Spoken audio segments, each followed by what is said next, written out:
But if you take a close look to the shelf that she's cleaning, what's that? A bunch of baby dolls and a bear can be seen on her shelf.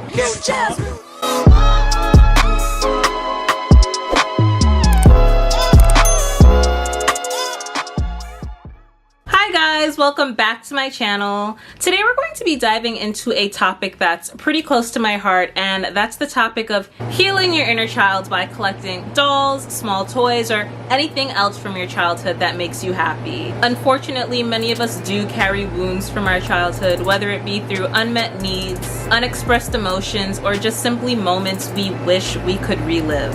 And this is where I land in this category. Healing our inner child is about acknowledging these parts of ourselves and simply giving them the love and attention that they deserve. It's about reconnecting with the joy, wonder, and creativity that we often lose as we get older. I started collecting dolls and toys as a way to bring more playfulness and joy into my adulthood. I purchased 2 Bratz dolls, Yasmin and Sasha, and I didn't think that the collection would expand to the amount of dolls that I have today. Not only that, I recently purchased a Polly Pocket toy. Not for any specific reason, but because I saw it on Amazon and I had to have it. I even posted an unboxing video on TikTok. I do recall playing with Polly Pocket as a kid, but not as much as the Bratz dolls. I played with dolls a lot. And dare I say, I probably played with dolls until I was 13. And I recall even for my 11th or 12th birthday, I asked my dad to get me a dollhouse. Now, I'm currently 27 years old, so I am a younger millennial, and I did grow up having a personal computer in my house. However, I still enjoyed playing with physical toys, specifically dolls. When I saw the Polly Pocket toy available on Amazon, I just had to have it. It just looked so cute, and I wanted to put it on my vanity table.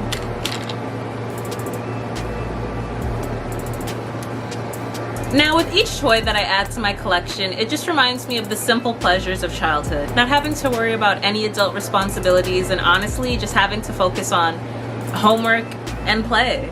Now, I do want to emphasize, this phenomenon isn't something that's just seen with me. No. It can be seen through television as well. Let's take Gina from The Martin Show, for example.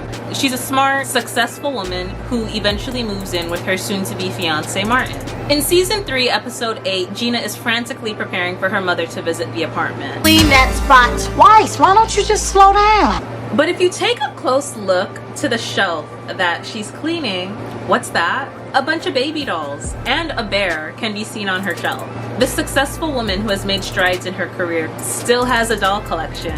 A baby black doll collection, might I add. And it actually doesn't just end in this episode. After Gina and Martin are married, in season 3, episode 23, she goes shopping with an old friend, and she purchases an antique doll. Look, baby, look what I bought today. Isn't she cute? Oh, baby, that is cute. Hold up, Gina. Damn! $300 for a doll, baby? Now, honestly, in my opinion, I thought Martin's response was really sweet. A healthy response to Gina purchasing the doll, actually. The only issue Martin had with the doll was the fact that it was expensive, and rightfully so. The doll was $300. I firmly believe if the doll wasn't that expensive, Martin wouldn't have batted an eye at Gina buying the doll. Instead, I think he would have encouraged her and expressed how cute the doll was, encouraging Gina to continue with her hobby. Now we have 2 grown adults who are clearly established in their careers, and one clearly taps into this hobby of purchasing toys, dolls specifically, and the other character supports that hobby. I mean, hey, they eventually go on to live together. Gina moves into Martin's apartment, and Martin continues to support her hobby by allowing her to have displays of her dolls throughout the apartment, specifically in areas where everyone can see, such as the living room. Now, honestly, I could go on and on about Black women and their love for dolls that's seen within the film space specifically. However, I'll leave us with this one scene from Robin, from the movie Waiting to Exhale. As this character is about to consummate things with a potential love interest, if you look behind her, there's a rag doll.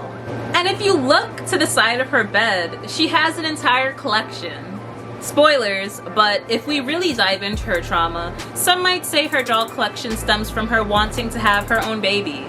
That said, I still think she's taking part in a therapeutic act. By having a doll collection, it clearly brings her joy and comfort in her own special way. And for those thinking, Jasmine, the characters that you just listed are fictional women. Don't worry, there are adults in this category that do the same thing in real life.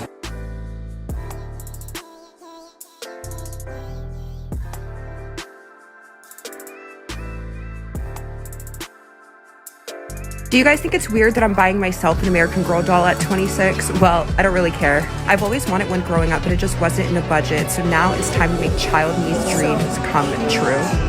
Hey yo, it's me, a black guy who collects dolls, and here's a rundown of everything I got in 2023. It's a long list. So I started 2023 with 7 Bratz dolls, and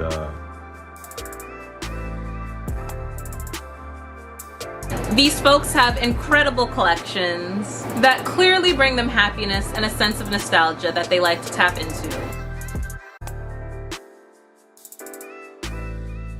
After I bought the Series 1 dolls, I was like, wow, there are more dolls that I need to get because they just look so cute. I couldn't explain it. It just brought me a lot of joy and a lot of happiness. And now that I'm rethinking about the situation, it's clear that I was feeding my inner child. Okay, so I've been feeding my inner child, but why is feeding your inner child important? Well, there's a few reasons why feeding your inner child is important. Number 1, emotional healing. As I mentioned earlier in this video, many of us have unresolved wounds from our childhood that we carry into our adult years. Tapping into or healing your inner child allows you to address these wounds, which eventually lead to a greater emotional well-being within yourself. Stress relief. I don't know about y'all, but I'm kind of tired of living through major world events, and having some sort of a hobby, being able to tap into this really has been therapeutic for me, and can clearly be therapeutic for others as well that engage in these sorts of hobbies or activities. By engaging in safe activities that bring you joy, it can reduce stress and overall improve your mental well-being. Now, these other categories are just a few of my favorites, but your inner child is a source of imagination and creativity. Feeding this part of yourself can lead to increased creativity and innovation in various aspects of your life. As someone who currently works within the marketing industry, being able to think outside of the box is very important, but this type of facet can definitely be carried to other industries as well. Now, lastly, personal growth. It helps you understand your true passions and desires, leading to a more fulfilling and authentic life. It's really important that as adults we understand ourselves. This further trickles down into us having self-awareness, where we understand our strengths and weaknesses, values and beliefs, and understanding this part of yourself can help you make informed decisions throughout your life. Having this sort of self-awareness and emotional regulation can truly impact your life for the better. So I say this all to say, if you're looking for a way to reconnect with your inner child, why not collect something from your childhood that brings you joy? It could be dolls, it could be toys, heck, it could even be something physical such as roller skating or riding your bike. Whether it's dolls, action figures, or any other sort of toy, these habits and hobbies are a wonderful way to add a little bit of joy into your life.